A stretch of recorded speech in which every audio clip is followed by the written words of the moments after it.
Perfect. So, nice to meet you. This is for the Metalist. We're based in Johannesburg and Cape Town, South Africa.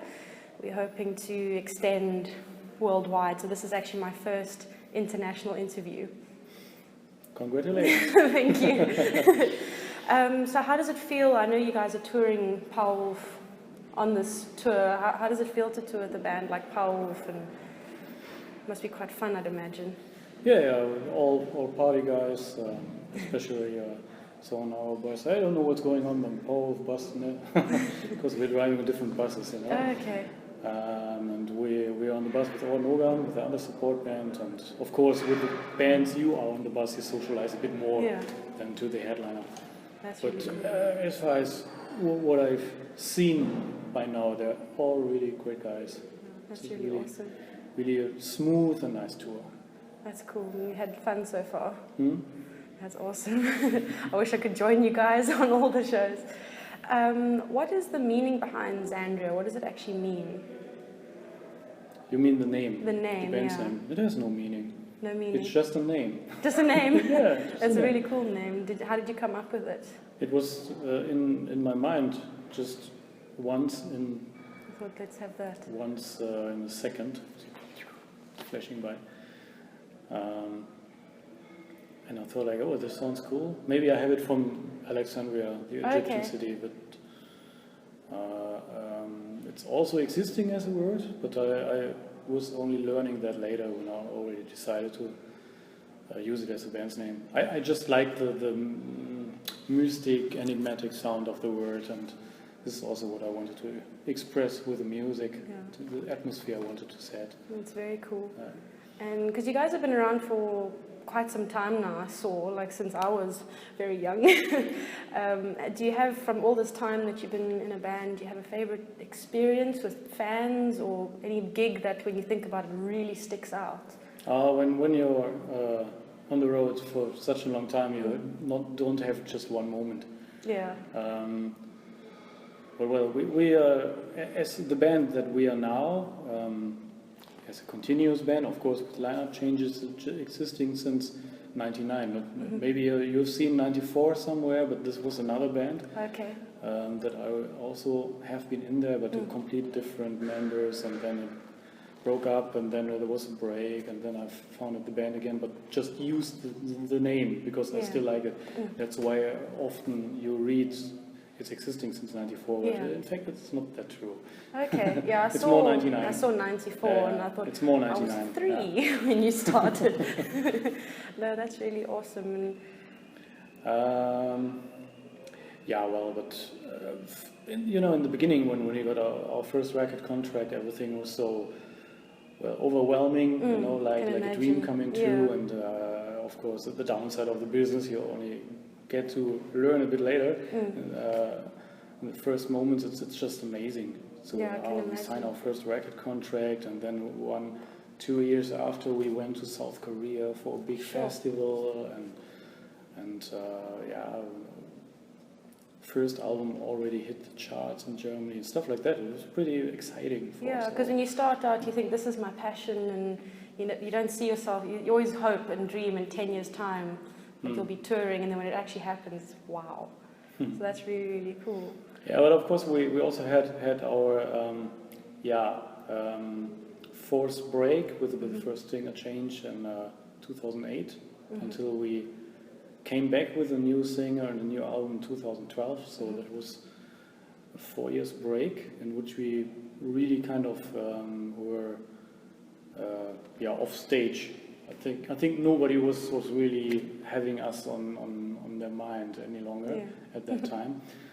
That was a bit stressful at that time, but also was relaxing because we could find ourselves again as what we wanted to be as a band and where we wanted to go as. We had to build up the band again at that time. And since then, it's really going up again. So we are just saying this because there were a few more great moments. Of course, we have was you know, the highlights that you can just name in 2 words, like being in countries that are very exotic, like Dubai, India, yes. stuff like that. Hopefully one day South Africa. Yeah, for sure, it would be nice. But you know, it's not always the band's decision. We get so many requests from fans on Facebook. Oh, come to this country, come to my country, come to Australia, come to wherever.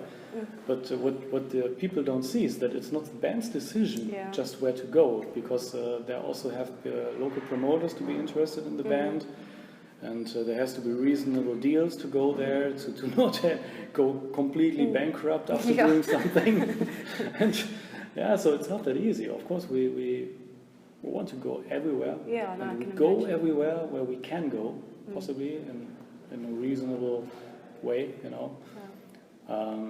Yeah, so if South Africa... Well, I hope one day. That would be really nice. Possibly we will do that, of course. Yes, and I'll see if there's any way I can convince the big guys, like, come, bring them out.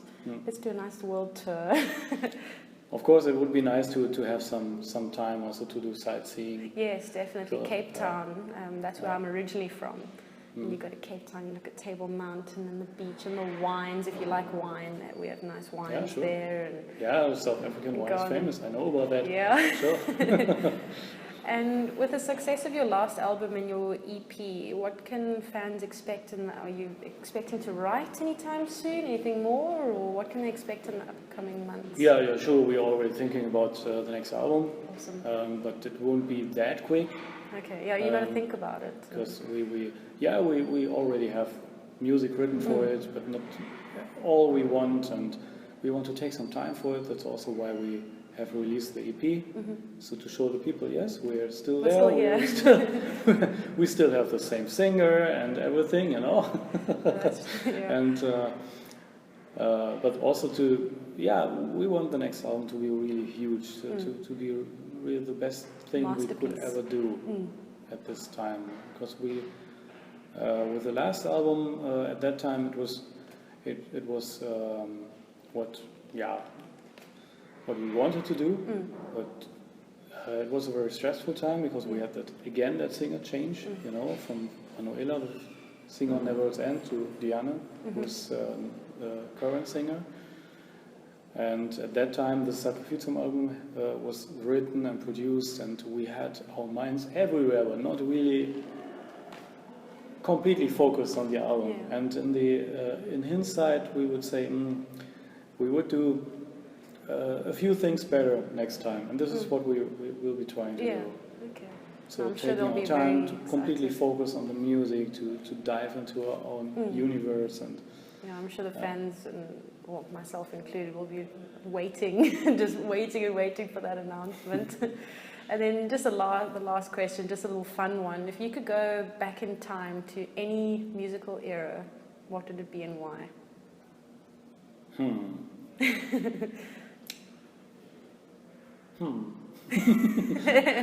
That's interesting.